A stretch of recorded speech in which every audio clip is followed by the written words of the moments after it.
Yeah, and of course, when there's okay. Good morning, good morning, good morning. How are we all today?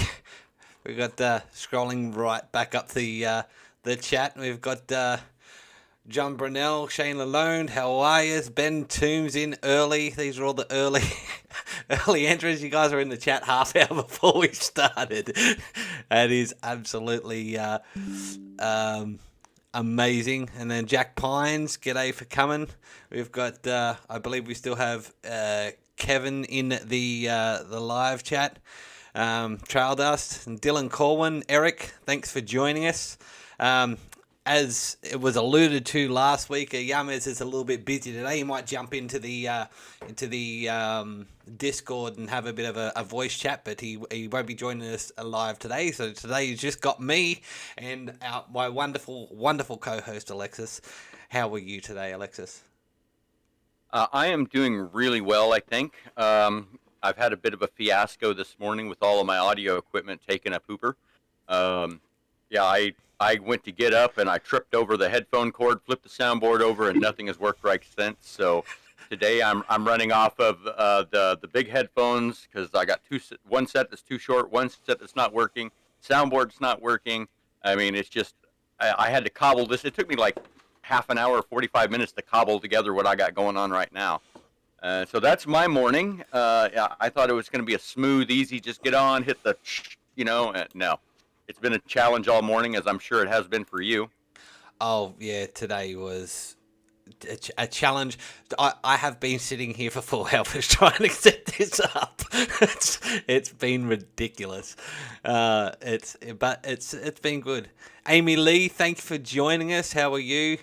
Yeah, it's been a challenge getting everything going today because of course I like I said, Yamez isn't joining us today as the main host. So and particularly because, as you can see, the topic of the week this week is Australian colonial blacksmithing. So it fell on to me to kind of direct this episode of the live stream and the podcast, and so I've done a lot of research and all that type of thing, and also this week's been as hectic as, but I'll get to that in a minute. But yeah, so just trying to get this set up. Nothing worked. The live stream didn't work to begin with. It was just not going to going to plan. But luckily, we got it all sorted out in time to get live for you guys. So that's a positive. But whilst we're on that point, how was your week, Alexis? Tell us about your week.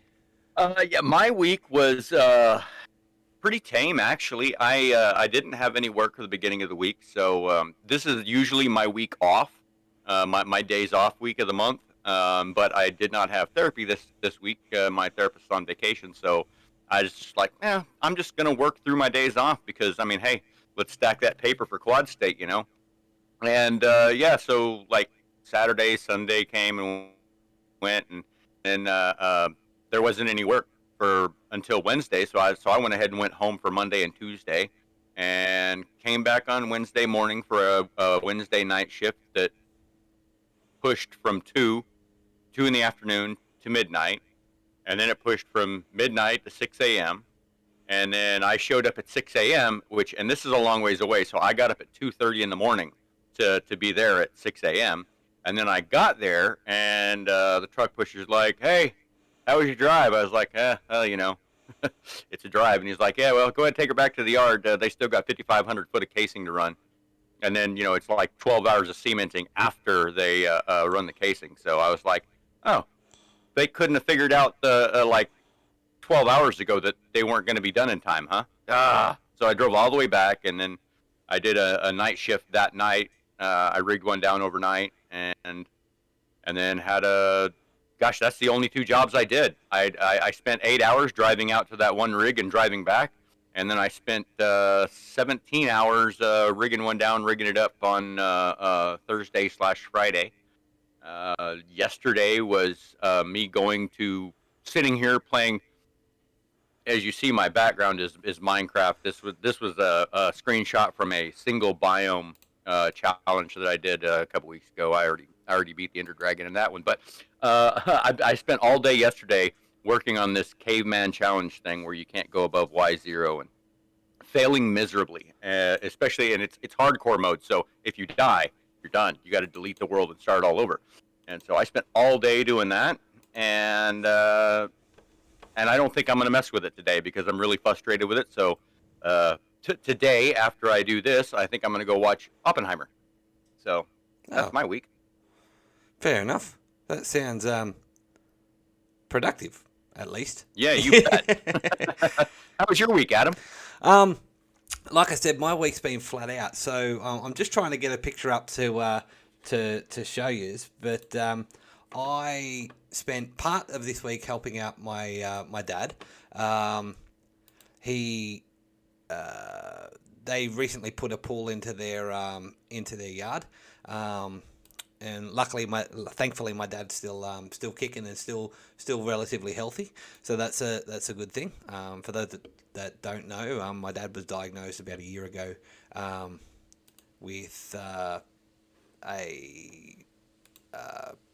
form of cancer that unfortunately he was only given a year to live, but he's still kicking. It's been over the year prognosis, so that's a good thing. But yeah, so he originally had interior fencing around, so he had his external fence and then interior fencing around the gardens. And with that, when he's put the pool in, they had to rip all that out, of course, rip down the gardens and the fencing so that they could actually get the pool in and pour the slab around the pool and stuff like that. So as a result, that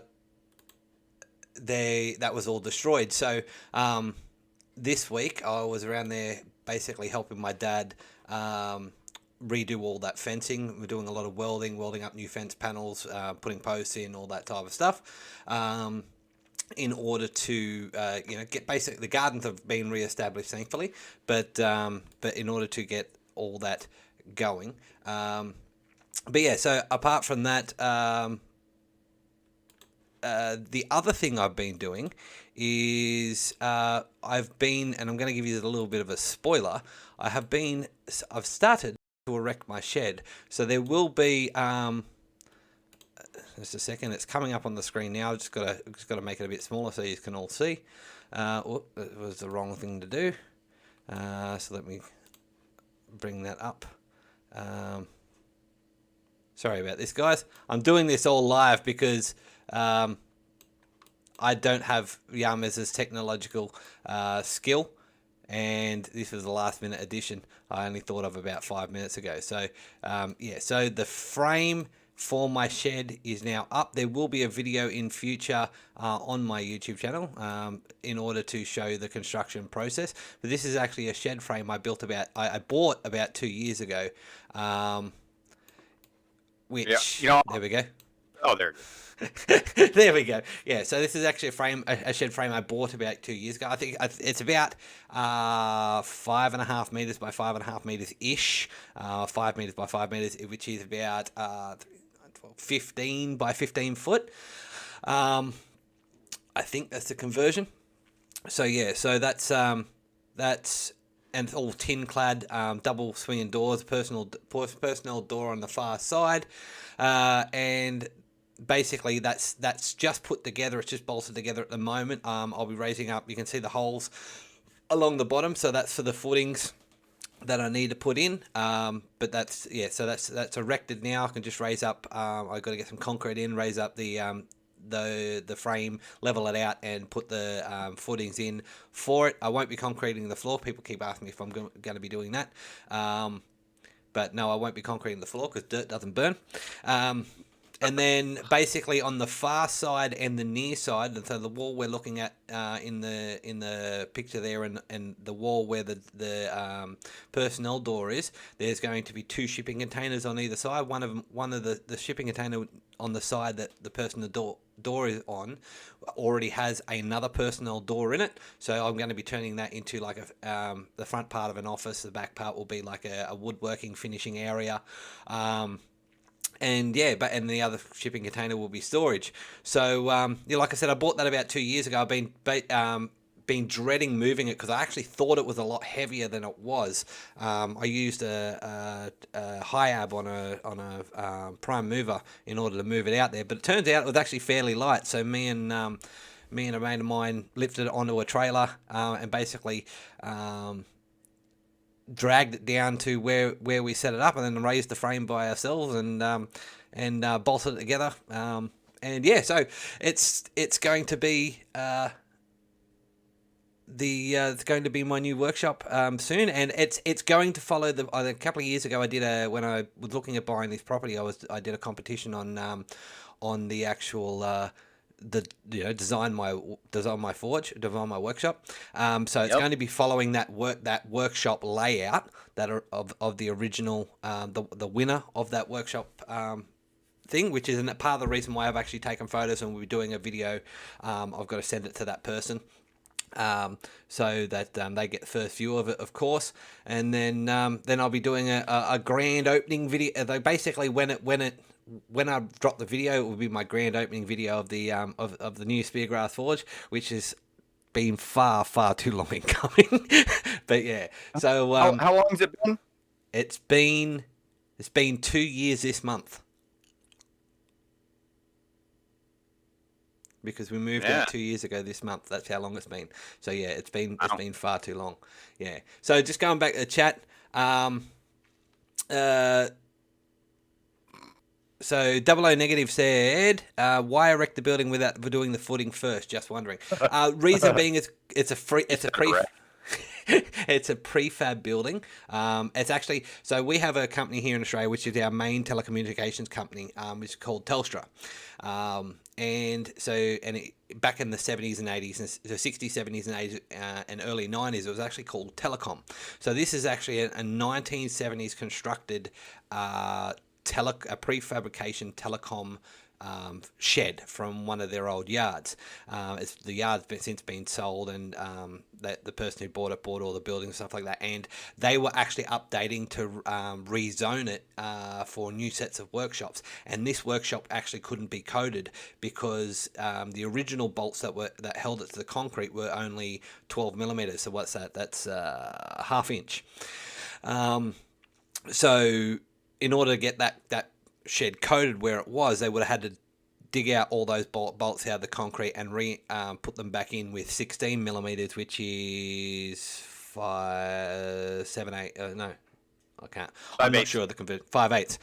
Yeah, so they would have had to put them in with a 5/8 bolt. So rather than do that, they just sold me the shed. The reason why I didn't put the footing in first is because I intend to use 16 mil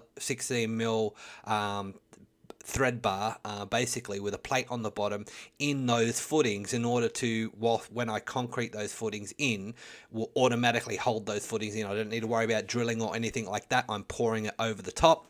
But I needed to put the shed. I need to put the shed in place to drop those thread bars in with the plates in the bottom before I pour the concrete, so that it basically concretes them in place. So that's the reason why the footings weren't done first. They've been dug. I've got to do a little bit of trenching underneath it, but I wanted to put the shed in place, so I knew exactly where the trenching was going to be. That's just a matter of shifting it offline and putting those trenches in. But yeah, so that's the reason why I didn't do the footings first, and I've done them. I'm basically doing them in situ because because I'm a one-man show, and like I said, I only had one mate help me put all that together. It makes that job easier, and then I can just call a concrete chat, or I can buy a whole heap of concrete and mix it up on site myself. So that's the reason why. So yeah. Are you still on that picture for? Oh yeah, no, get rid of it. Hang on. I say we've been looking at this. You forgot to hit the transition button. That's it. I wanted to let you appreciate the majesty of the Northern Australian bush for a little bit longer. And it is majestic, I'm just saying. I mean, for a hot minute there, we were looking at a tree, so. That's it. So yeah, I was all looking in the tree. I'm like, is there a wallaby up in there, or what's the point of the tree here? Yeah. No, I thought you were going to say koala. I was going to say koalas don't live up here; they live down south. But yeah, so that's been my week. It's been absolutely flat hammer. With between getting that done, helping out my dad, and yeah, just getting my regular week off around the house done. It's been flat stick and doesn't look like it's slowing up anytime soon. I've even I actually got invited, so every year at the university here they have called it's a global thing. It's called Science Week. Most people have heard about it, particularly those that are interested in sciences, or particularly in STEM. But last year and the year before, I actually went and did a presentation at the university here. For Science Week, because basically, as we all know, blacksmiths were the original metallurgists. And so I did a presentation, a bit of forwarding, a demonstration at the university last year, and they actually invited me to come and do it again this year. But unfortunately, with all the projects that I've got going on, I'm not going to have time to be able to do it this year. And I've also got maintenance I've got to do on my trailer, and because we all remember that saga the other week where I blew a tire on the way to the other demonstration, so I've got to do maintenance on the trailer, and I want to get my workshop sorted, and I've got more digging and fencing and a million other things to do. So unfortunately, I had to decline being able to do that, and in hopes that I'll be in a better position to be able to do it next year. But yeah, so that's it for me. So, Alexis, did you do any looking into the history of Australian colonial blacksmithing? No. Why would I do that? I just thought you might. I literally meant to, and since I did nothing this week, it completely slipped my mind. You know how that goes? Like, when I'm working and busy, I'm like, oh, hey, I should do some research while I'm sitting around waiting. But when I'm not sitting around waiting at work, I'm just like, let's watch this show, or let's play Minecraft, or let's do this, or I get no, I didn't look up anything.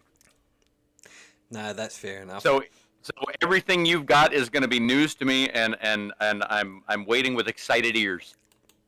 Awesome. Well, just want to say hello to Roy, who's just dropped into the chat. And of course Jess, if she's watching along with him. So I have done a fair bit of research about Australian colonial blacksmithing, and of course early iron in Australia. Now, the reason why this ties into what we've done the last couple of weeks with American colonial blacksmithing is because it's basically, even though Australia was settled by the British, it's basically your guys' fault that Australia got settled at all. Okay? The reason being is because during the 1700s, transportation of convicts to the Americas during the 1700s was a common and increasing practice. However, following the outbreak of the American War of Independence in 1775, the American colonies stopped accepting convicts, and with their independence, refused to allow the practice to be revived after 1783.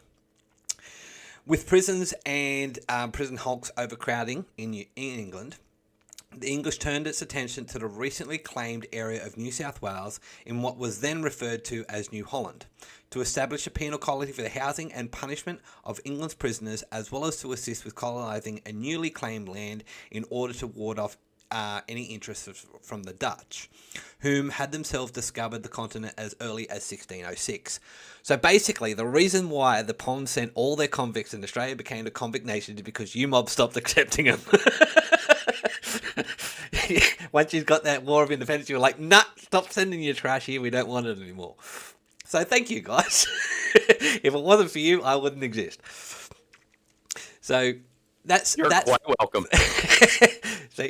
So you guys you guys have heard it here first. You can now proudly claim that that it was because of America's War of Independence that Australia was founded, right? So to give a little bit of backstory, so Captain James Cook is credited with the claiming of Australia, not discovering, but claiming of Australia for the British Crown. So wait. hold on. Captain Cook, isn't that Jesse Pinkman? Isn't that Hook? No, so Captain James Cook was a Navy officer for at the time in the 1700s, in the 1770s ish, for Britain. And it was during an expedition it was actually it was on the ship called the HMS Endeavour, and it had travelled through the Pacific in order to actually do astrological and scientific observations. And on the way back to England after those observations had actually been, I think it might have been a solar eclipse that they were, or it was either a solar or lunar eclipse that they were actually watching. But on the way back, he stopped by the east coast of Australia and claimed that part of Australia for the British Crown under the name New South Wales. The continent of Australia then was called New Holland. Because, like I said, it had been discovered by the Dutch in about 1606. Now, going on from there, after the American War of Independence, England needed somewhere to send their prisoners. They decided Australia was a good place to do it, so they did. So this is not to discount the indigenous peoples that resided on the continent, discovered by the Dutch in this instance, referring to the finding and starting and sharing the knowledge with the wider world at the time. Of course, the indigenous population of Australia then only had limited, and the northern parts of Australia had limited access with Indonesia. But apart from that, Australia was widely unknown across the world, or what was in New Holland. So in 1786, Captain Arthur Phillip was appointed Governor of New South Wales, and after preparations set sail from England on May 13, 1787, arriving in Botany Bay in January 1788. Private settlers didn't start arriving in what was then the colony of New South Wales, the colony of Sydney, until 1793, when England entered the French Revolutionary War. So basically from there, what happened was they arrived in Botany Bay on, I think it was 7 ships. Just a second, let me double check.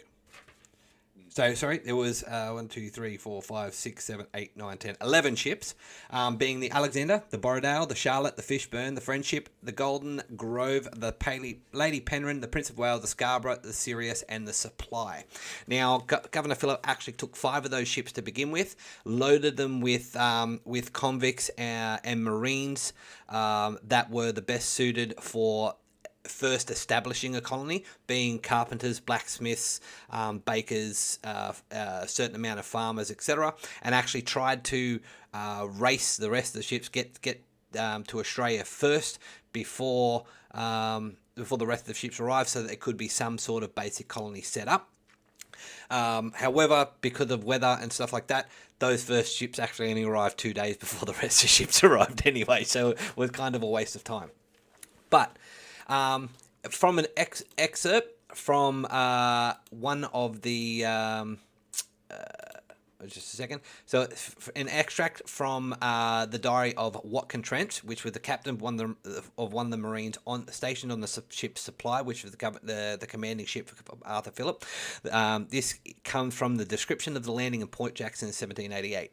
The landing, a part of the Marines and convicts, took place the next day, and following on the following, the remainder was disembarked. Business now sat on every brow, and the scene, to an indifferent spectator to contemplate it, would have been highly picturesque and amusing.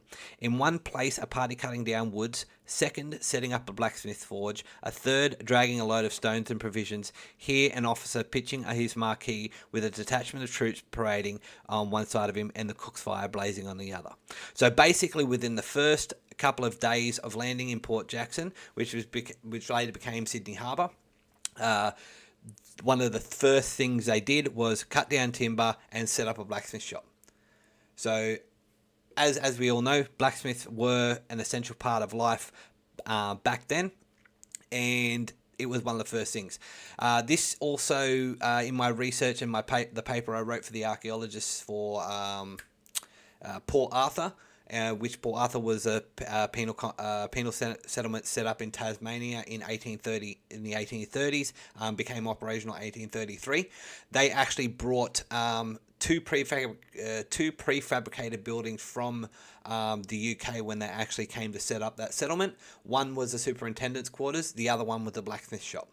So it goes to show that back then, particularly in colonial Australia, the blacksmith shop was probably the most pivotal thing to set up when it came to settling a new colony. So the fact is, a convict blacksmith. But another thing is another reason why blacksmiths were so important is because, particularly for leg irons and stuff like that, considering it was a penal colony, the leg irons that had actually been sent over from the UK were actually of a very, very poor quality. So what actually ended up happening is that most of the leg irons that we used throughout Australia were actually forged in Australia for the convicts. A set of leg irons could be made in about 7 hours, and originally were made in Sydney in early colonial times. As the ones being sent from England were often proved inferior quality and easily slipped off. At the time were permanently riveted, not shackled. So, of course, we think of leg irons and stuff like that, with some sort of padlock, particularly plate steel. These were actually round bars, and they were riveted in place permanently. Until, of course, that prisoner was either no longer on the chain gang or no longer required to be in leg irons. Most of the terms for convicts that had actually been transported to Australia was a minimum of 7 years transportation up to life. So, of course, some of those convicts actually ended up getting pardons or reprieves, but it was a minimum of 7 years in Australia before they could even look at returning to the UK or becoming a free man. So that's basically a brief rundown on how blacksmithing started in Australia, just like we did with the UK with the US with the first settlement. So the first settlement of Australia from British colonisers, of course, was in Port Jackson, Sydney Cove, which of course later expanded to become the city we know today, which is Sydney. The reason why they actually moved from the original target of Botany Bay, which is still called Botany Bay to this day, around to Port Jackson was actually because the land at Botany Bay wasn't as suitable for settlement as Port Jackson ended up being. So as for some of those first tradesmen that came over that worked with metals, so I actually have a list of 5 and kind of 6 tradesmen that actually came over, and these from their listing of occupation when they were charged. So there was a prisoner by the name of James Campbell, which came over on the Scarborough. He was a blacksmith. There was a prisoner by the name of James Moresby. He also came over on the Scarborough. He was listed as a blacksmith and a soldier. So it's unsure. The history is unsure as to whether he was a soldier and a blacksmith in the military before he was charged and actually transported, or if he was a blacksmith and then became a soldier in Australia after the completion of his term. However, he ended up, after coming to Sydney, he actually ended up going to Norfolk and then to Tasmania. And then from there was a silversmith by the name of John Bayliss, a tinsmith by the name of John Foundlow, a silversmith called by the name of William Hogg, and a wheelwright by the name of Hugh Hughes. And they came over on the Scarborough, the Friendship, and the Alexander, respectively. Now, the funny thing actually about those convicts is on the charge sheets for each of those convicts, because, of course, they were charged in the UK and England, they actually have, most of them have what they were charged for. And most of those men, with the exception of maybe one or two, were actually charged with stealing something that had to do with their trade. So they were charged with stealing iron, there was one of them that was charged with, so Hughes was transported to New South Wales, arriving on the 26th Jan 1778 in Sydney Cove for stealing lead, which was used for babbiting wheel bearings at the time, and was transported for 7 years. And was recorded as working as a free man in Parramatta in 1828. So once he got free, he ended up being a wheelwright. John Bayliss, which was a silversmith, was transported to New South Wales for stealing 4 shillings of silver. He was listed as a silversmith, aged 37. And then eventually he was actually transported to Norfolk Island for attempting to return to England prior to the end of his sentence and before and for a ship's mutiny. John Fellow, which was a whitesmith, was transported for highway robbery. So he was a little bit different one. He actually robbed someone. John Lambeth, a blacksmith, was died at sea before he actually made it. But the rest were actually listed as having, so the other blacksmiths were actually listed as having stolen iron. I think one with 12 pounds of iron, etc., in order to basically ply their trade back in the UK. So transportation kind of worked out well for them in the fact that most of them got free and actually ended up working as freemen. Also, one of the blacksmiths that was actually came over with the first or second fleet, he actually ended up working as the executioner for the penitentiary, which kind of a little bit of a bad name. So from there, we're going to have to skip forward about 40 or 50 years. The reason being is because the iron actually didn't. Iron was discovered in Australia relatively early. However, it was generally by accident, and it wasn't until Australia started looking at installing railways and stuff like that that really the hunt for iron in its raw form actually became. It was basically in 1833 that Surveyor Jacques discovered pure ironstone in a cutting made for a creek crossing on the southern road at Natai near present Mittagong.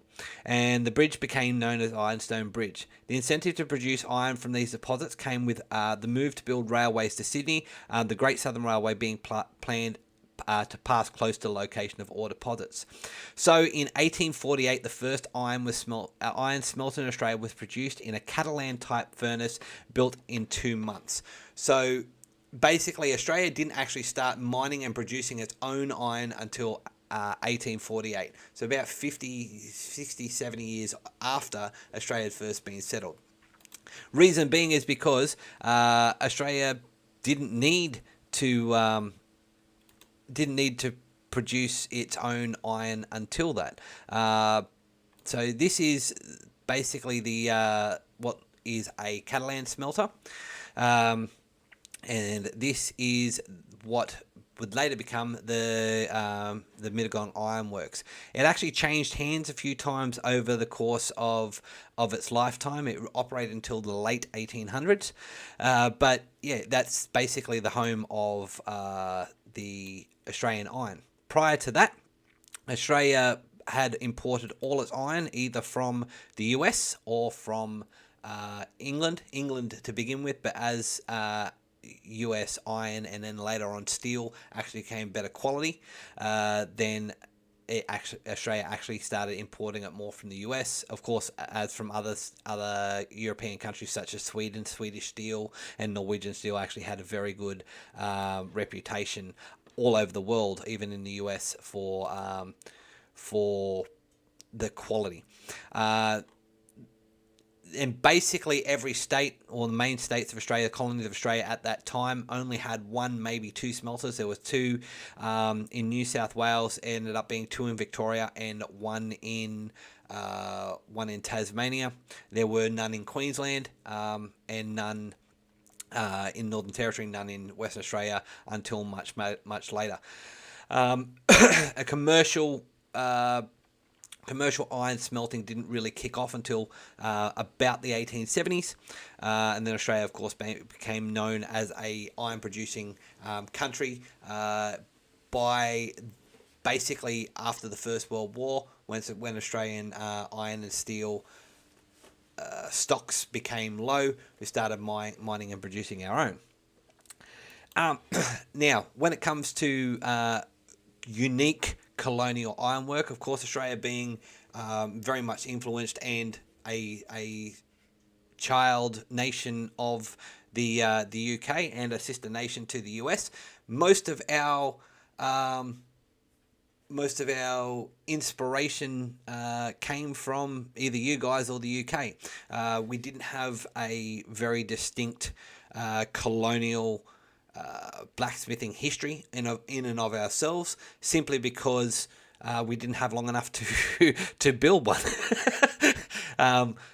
It's only been 200 odd years since Australia was founded.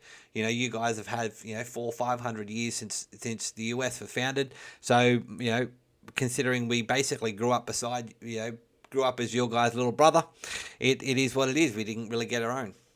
So yeah, that's basically in a nutshell the history of Australian blacksmithing. I was kind of stuck on how else to expand on this topic. We did actually end up ended up mining our own coal before we actually mined iron ore. An example of that is, but the best coal for us actually came from Queensland. Central Queensland actually has the best coal. It produces some of the best brown and black coal in the world. However, initial deposits of coal, for example, at Port Arthur, were first discovered around 1833. Convicts were actually used in order to mine that coal. It did, however, have a very high sulfur and phosphorus content. So particularly during the early years of colonization, most of our smithing coal was imported, generally from the US. Later on in the 19th century, early in the 19th century, it was imported from the UK. So I can see a question here from Bohr to go, did the indigenous population have iron pre-colonial Australia? That is a very broad question. And the reason why I say it's a broad question is because in Australia there was over 260 individual indigenous nations that are now recognised from the time. Now, and that's 260 different language groups, 260 different languages, I should say, 260 individual nations that spread out across Australia. Now, those in the northern parts of Australia, being the Northern Territory, Northern Queensland, and Northwestern Australia, would have had access to iron implements coming over with the Indonesian and Macusan traders and trepangers. A trepang is a sea slug. This is considered a delicacy in Southeast Asia. So they used to come, and this is that they've been coming to Australia since about it's been estimated through archaeology since about the 1400s. And so indigenous people in the northern parts of Australia would have had access to some sort of iron implements.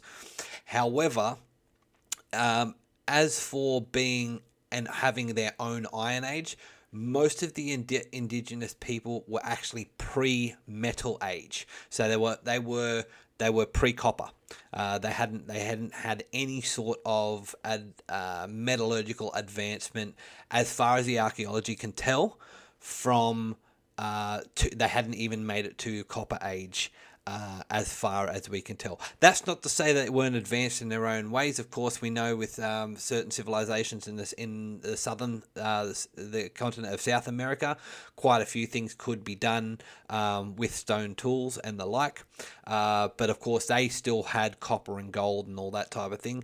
Whereas there's no evidence that the indigenous population of Australia had reached that point in their development. And to a certain degree, they didn't, according to the stories and stuff like that, they kind of didn't feel that they'd need to. So yeah, Alexis, do you have anything to add? Do you have anything to say? Any questions? No, not really. I mean, I don't know. I'm just kind of absorbing what you're talking about. I find it quite fascinating. I was wondering the same thing on the likelihood of indigenous populations having any type of metalwork, and I didn't know. And so I mean, it's almost it almost mirrors the indigenous populations of North America. I mean, as far as the technology level at the time, you know. I think, and this isn't taking away from the indigenous population of Australia at all. I think it was kind of divergent technological advancement. Like, for example, as far as I'm aware, and anyone correct me if I'm wrong, the indigenous populations of the northern part of the northern continent of America, they had more advanced projectile weapons in the sense that they had the bow and arrow and stuff like that. As far as has been discovered, Australian indigenous population didn't. They had spears. They had spear throwers, things that assisted in leverage for throwing spears further. But as for mechanical projectile weapons such as a bow, there's no evidence of that, as far as I'm aware, having existed in Australia. So it's can be. I hesitate.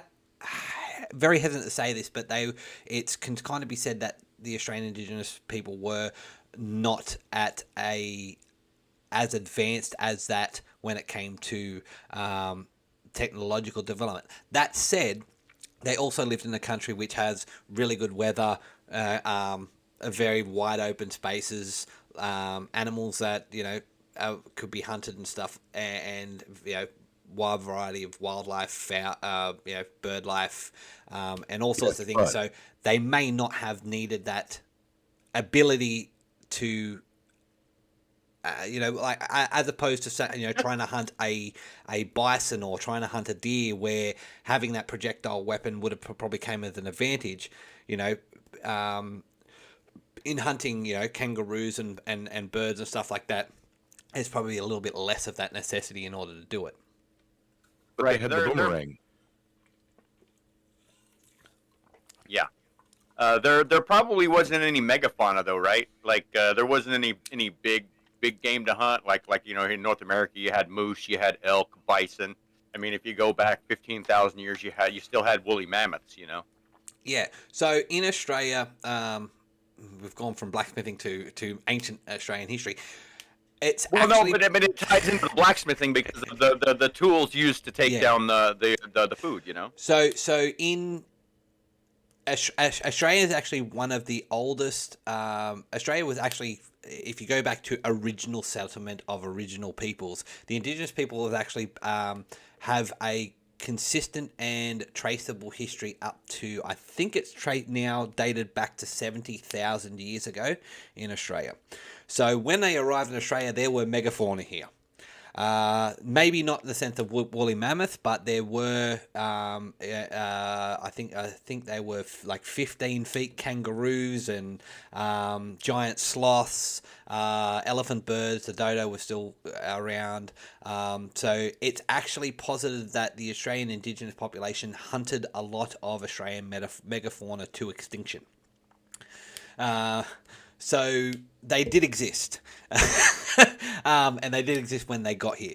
But as for large fauna, large land animals in the sense of, like bison and stuff like that, the largest thing we have is the kangaroo, which, in height of they can stand 7 to 8 foot, 6 to 7 foot tall on their hind legs, but they aren't.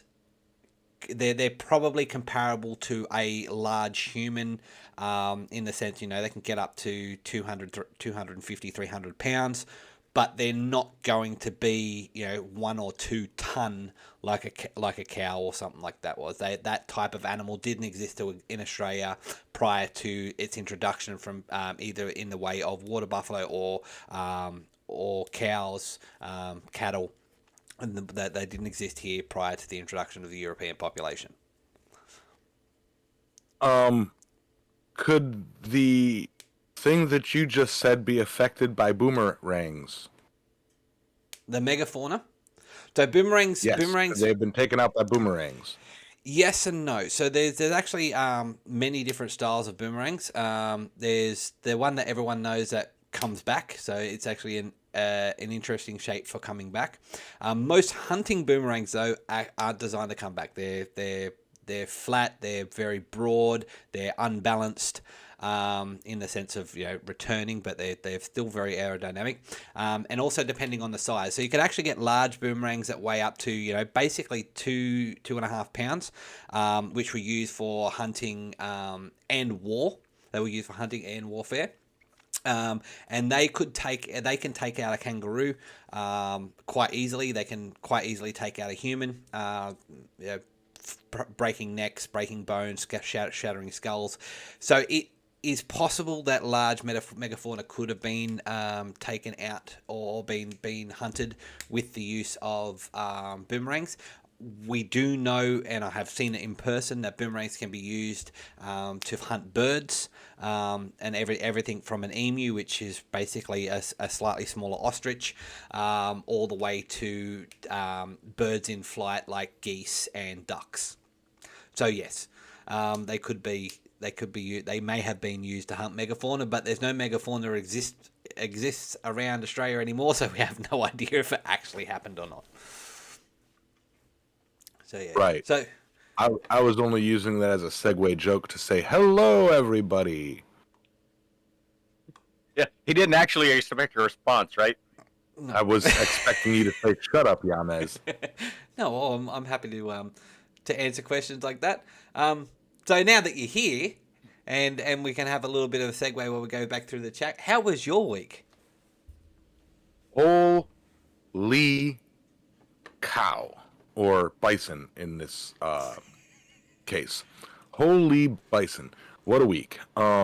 So reason I'm not technically here is this is the week leading up to, or this week we were preparing the a rental property for my brother and his wife, who showed up at finally 10 o'clock on Friday evening. I didn't get home and get to bed on Friday till about 2 o'clock in the morning or so. And then Saturday morning, all day Saturday has been unloading the truck and bringing the stuff in and, hanging out with them and all that stuff. And I finally said, all right, I got to go home, get a shower, and get some real sleep. And they're on their way to pick me up right now. And, taking them down to have a beer at Avalon Pier and kick some water in the ocean and then get back to, unloading their vehicles. And fun. Shut up, John. Sorry. Fun thing, we learned that the septic system over there is not really suited for 7 people in a house right now. The tubs were full of water for a minute. To be fair, it did rain. So, more stuff to look into. Yay. I've got not much else to say. There other things going on, but I've got, NDAs signed. I'm actually not allowed to discuss it with anybody. I'll tell you guys, I got a job offer. Or let me rephrase that. I got requested to fill a position. And John, before you say it, yes, that position. No,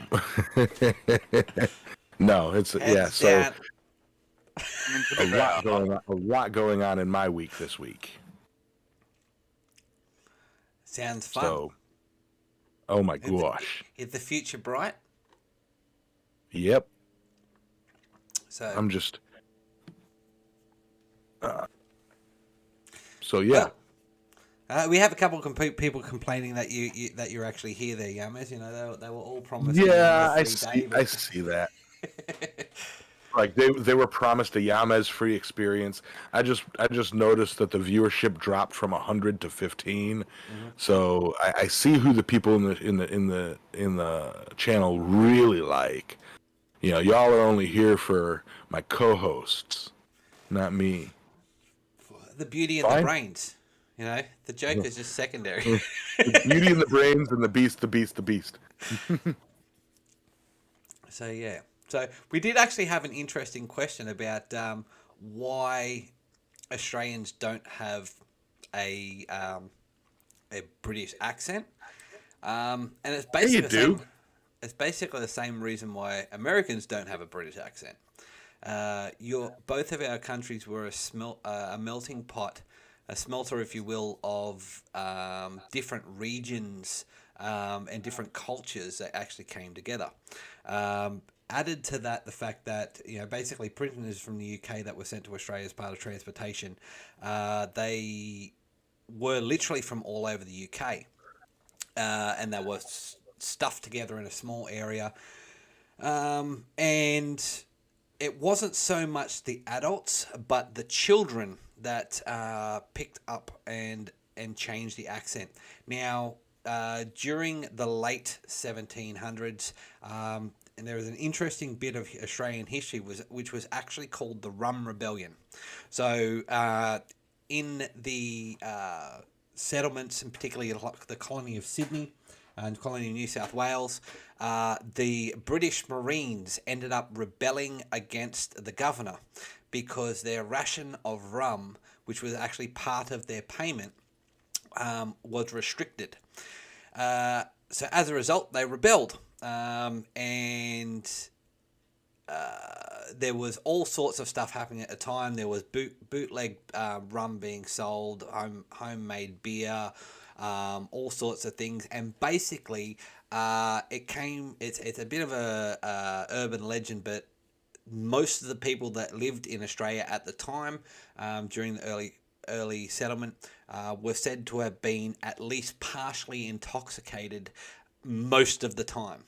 So the fact that Australians had a mixing pot of very British languages, and of course, as most people are aware, you can actually travel from one village to the next in the UK and have completely different accents.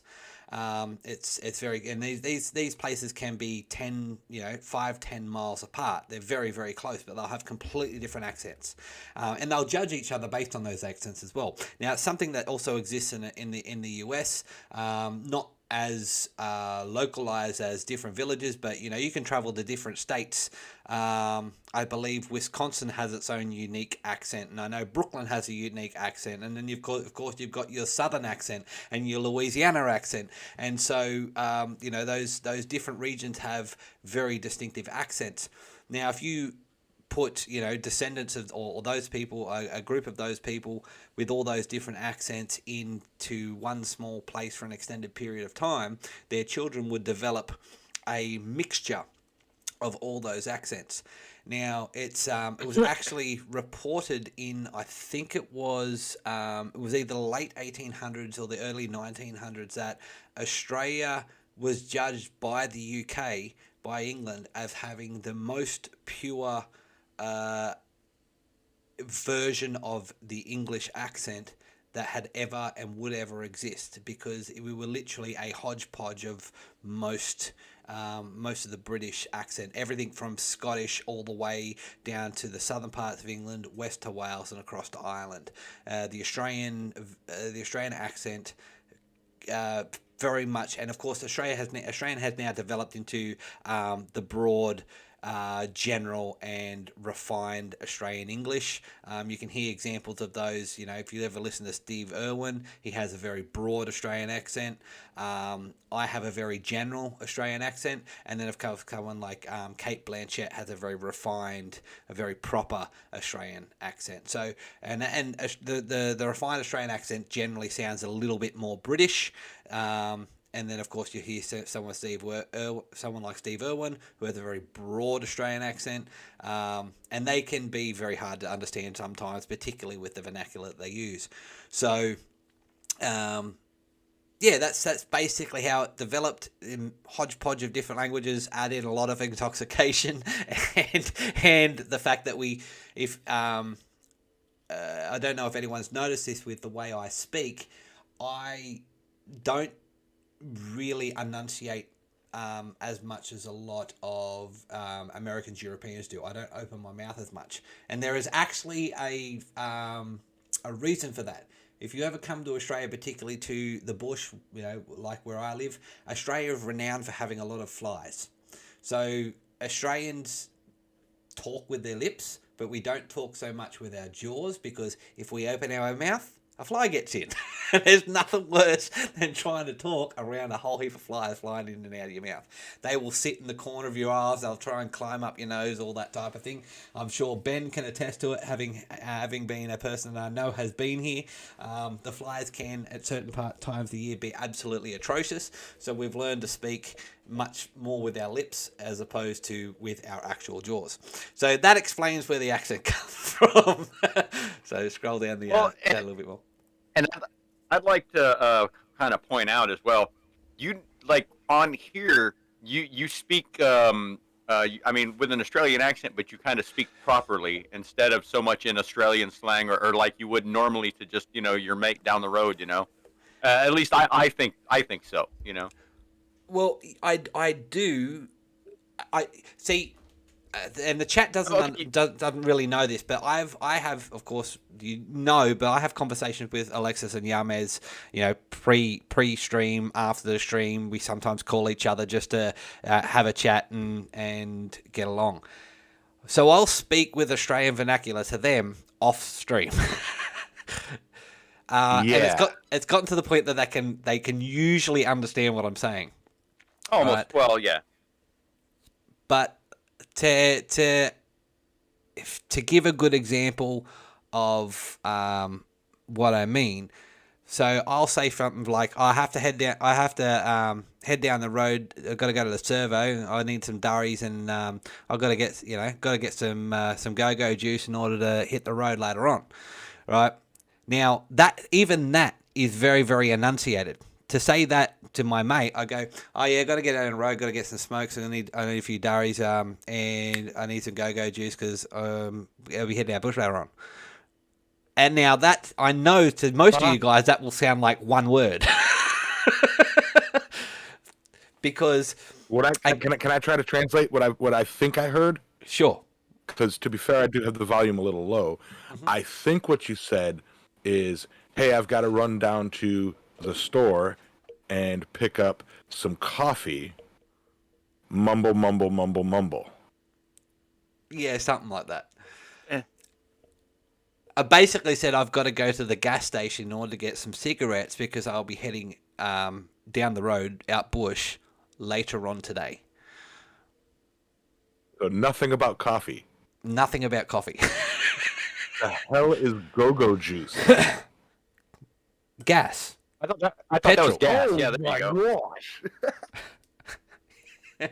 Go-go juice. That's a perfect. Yeah. Okay. That's a go-go juice. I would have thought that was coffee. Yep. Nope. But say, and as I just explained, right? If anyone was actually watching how I said that, my jaw barely moved, but my lips moved.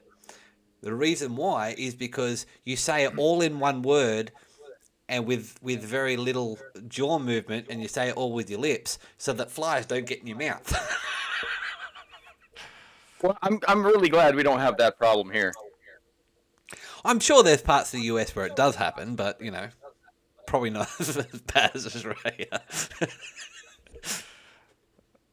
I hear Alaska in the springtime is... Who's got the echo? That might be me. Yep. Jack Pine says, I understood about 75% of that and lost in the last 25%. Yeah, that is me.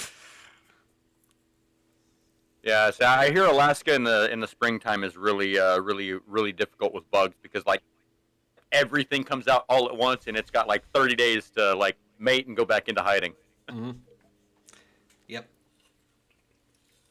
Can I put a completely random tangential segue thing Sure. that I found out I just learned about 46 seconds ago? John Cleese has been working on a action comedy movie based on the Great Emu War. Oh And it's yes, slated to be it's being worked on this year. that will Well, be right now it's not. hilarious. With the Writers Guild and SAG on strike, I don't know if anything's going to get worked on this year. But that's only the US Writers Guild, isn't it? John Cleese is British. Oh, I don't know. I mean, I guess it's anybody that works in the States, whether regardless of nationality, because you have to be to work in the United States for one of those, in show business, you have to be a member of one of those guilds. Even if you're just a grip, I would honestly rather see it be a Australian films production. Oh, for sure. Yeah, it will probably be in conjunction with ABC or the Australian Film and Cinema groups. And then just because they'll film it and do all the filming in New Zealand. You can't do it. I don't think they'd be able to do that. They'd have to. I really, really hope they do it where the actual, Great Emu War took place. For those of you that are listening later on, or those of you that haven't been with it for long enough to have discussed the Great Emu War, in the, I think it was around the early 1900s. It was after World War One. I know it was definitely after World War One. Australia was actually, the Australian Army and Australia was actually engaged in a battle against a plague proportion of emus that were attacking farms in the central parts of Australia.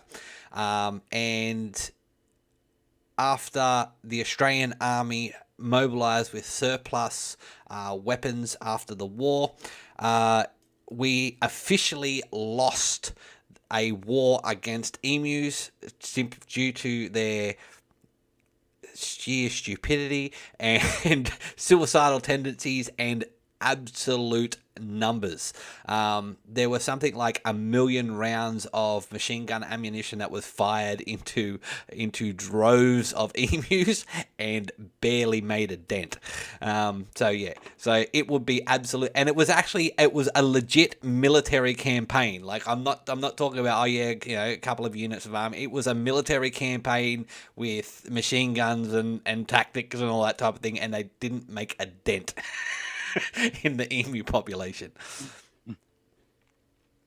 So that will be absolutely hilarious if John Cleese makes a movie about that. That's awesome. That's great news. Yeah, funny little excerpt that I read about it.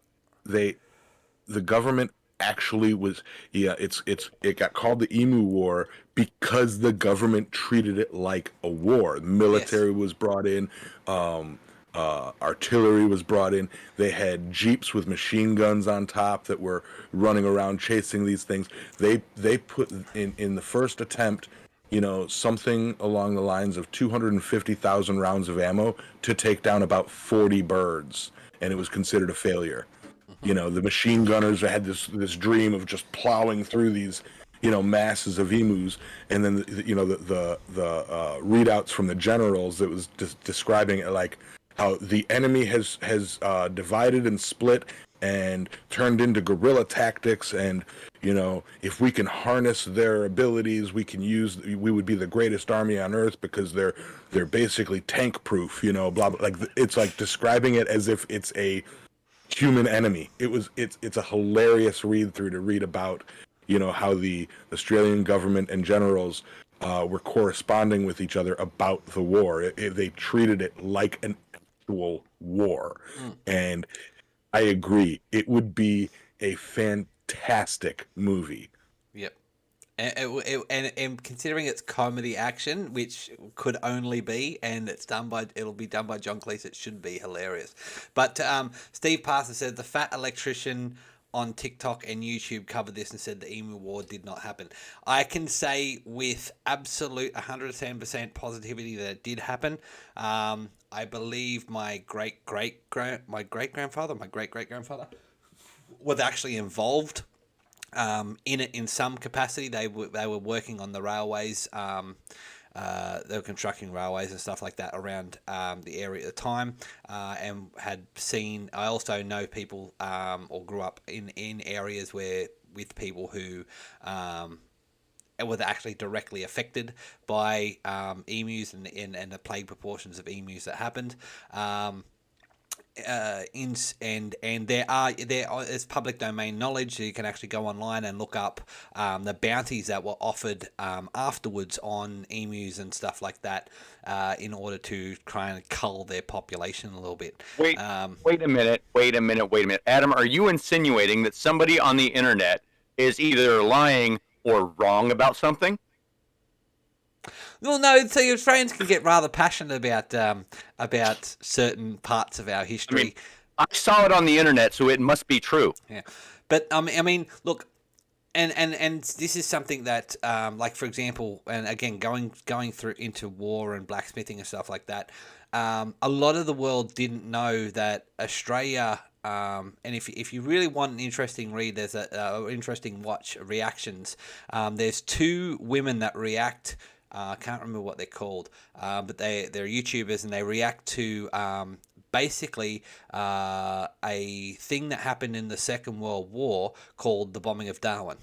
Now, Darwin, Northern Territory, Australia, was actually bombed with the same, well, actually kind of more tonnage of bombs than Pearl Harbor. It was called Australia's Pearl Harbor. They sunk several American ships. They took down a small squadron of US fighters that were here by chance at the time, and it was basically in order to destroy the infrastructure in the northern part of Australia to ensure that Japan had an easier time taking over Indonesia. Now, that was something that wasn't known by most of the world, and it has only been recently pushed, and it wasn't even known by most of Australia. And then you have another story, which is the Battle of Brisbane, which is actually the only time that the US and Australia have fought against each other in direct conflict, and that was because I think it was a US officer beat an Australian officer, and it resulted in a brawl that lasted 3 or 4 days in Brisbane. With I think it was one or two, might have been up to 5 people dead and several seriously injured. That also happened during the Second World War. And then of course you have there was something that was only released about 10 to 15 years ago, which was called the Brisbane Line. And so the Brisbane Line was actually a World War II directive that if Japan invaded Australia, the northern part of Australia up to the latitudinal value of what was in line with Brisbane would have been given up to the Japanese if they invaded. Basically said, oh, you can have the north and we'll just keep the south part. So there's a lot of bits of Australian history which are, wouldn't say controversial, but disagreed with among Australians, or just simply aren't known. And then of course you've got for example, the legend of Ned Kelly. A lot of people think Ned Kelly was an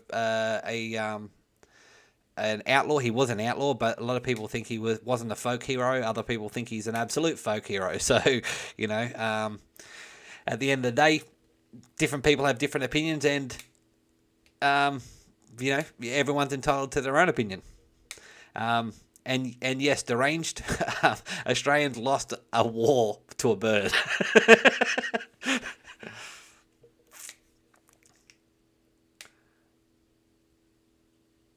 So, yeah, just reading some of the comments. Your great-grandfather lost a fight with a big chicken. That's pretty much, and they're dumber than chickens too. Emus are some of the dumbest animals. They are the size, they are roughly the size. If no one's ever seen an emu but they know what an ostrich is. They're slightly smaller than an ostrich, with the brain the size of a pea. They are dumber than sheep. Sorry, sheep is a plural word. They are dumber than sheep. They will literally they cannot run in a straight line without looking in that direction. If they turn, and this is a personal experience, we were driving in an old Jeep, and we were tending fences on a cattle station, and we had some emus running at 60 kilometers an hour, which is probably about 40 mile an hour. And they were running alongside the Jeep that we were traveling in, and they turned their head to look at us and then ran into the side of the car, ran into the side of the Jeep. That's how dumb they are. They cannot run it. They have to look. They can only run in the direction that they're looking. So yeah.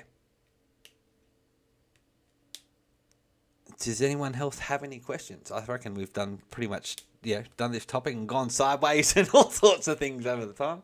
I think we're pretty good there. I mean, like, I just decided to check on my Oppenheimer tickets, and there's only one freaking seat left at 5:30 this evening. The 1:30 showing's already sold out, and I'm like, I better hurry. All right. Well, it just so happens that we've crossed the hour mark. We're now an hour and 10 minutes. So let's reel in for the final thoughts then. Yamas, do you want to go first if you're still there? Oh, nope. Looks like we might have... Oh, no, we're there. My final thoughts, and take this with a grain of salt because I was not here for the whole thing. My final thoughts is thank you guys for covering this for me. I likely will also not be on tonight this evening. If either of you are covering, I'm sure y'all let us know in your final thoughts. And you guys did a fantastic job. I see that we've got, record numbers. And love you both. And to the chat, y'all are awesome for putting up with us. And big thanks and big hearts out to you guys. And I'm going to go kick some water. All right. Well, that sounds like fun. My final thoughts are... Wait, I am assuming you were done, right? Si, senora. Okay. Yeah, so my final thoughts... I was honestly more fascinated with the Australian colonial stuff than I was with the U.S. stuff. And maybe that's because, I was brought up learning about American colonialism and whatnot, and we don't learn a lot about Australia, just what we see in TV and movies for the most part, and most of that is fabricated or there's to some extent fabricated. So it was a lot of fun to kind of learn about somebody else's history for a change. I mean, like, Adam's history, so to speak. Somebody that I actually know, and So, take it with a grain of salt, I guess. It's not necessarily all about blacksmithing, but it's how history changed the art of blacksmithing over time in various places. I am not going to be able to cover, obviously, because I just bought a ticket to Oppenheimer at 5:30. However, if nobody else does anything, I may go live this evening after the movie, just to sit around and BS for an Alexis Unhinged episode. And that's all I got. Adam, what are your final thoughts? Well, before I get into that, firstly, I'd like to thank you all for joining us, and thank you for listening in today or tonight, whatever part of the world you're in. To let you know, you can find Yamas on YouTube, Facebook, and Instagram. You can find Alexis at Transcendental Artist Studios on YouTube, Instagram, and TikTok. And you can find me, Adam, at Speargrass Forge on YouTube, Instagram, and Facebook. Don't forget, if you have any suggestions for our Tool of the Week, Middle of the Week, or any other topic, including Culture of the Month, you can leave it under the hashtag Middle of the Week in the YouTube community chat on our Discord, or you can email us to impracticalblacksmith@gmail.com. If you found us on Spotify, Amazon Music, or Google Podcast. We generally upload every Wednesday-ish, or you can join us live every Sunday morning. It's 10 a.m. Eastern Standard Time. That's currently 11:30 p.m. Australian Central Standard Time, but check that against your local time to make sure you have the right time. And that's at Island Metal Forge YouTube channel. Finally, thanks for joining us. Don't forget to hit that like and subscribe button. If you're listening to the podcast, don't forget to give us a star rating. It does help us, and we really do appreciate your support. And so on that note, with my final thoughts, it always amazes me just how much, and every time I look into it, just how much Australian and US histories collide. As I said the other week with for example, the story of Ned Kelly. He's got his inspiration for his armour from Old Ironside. The fact that Australians imported a lot of their steel, and then later on, particularly towards the mid to late 1800s, we imported a lot of tools. Buffalo Forge Company is a big name here in Australia, particularly from period articles and magazines and stuff like that. The author of the the author of the original Practical Blacksmithing was a editor for a magazine called the Blacksmith and the Wheelwright. They had over the course of their the run of that magazine, it had hundreds of letters from and articles from Australian blacksmiths. So those when it comes to blacksmithing and colonial blacksmithing, our colonial period only ended in 1901 when Australia became an independent nation.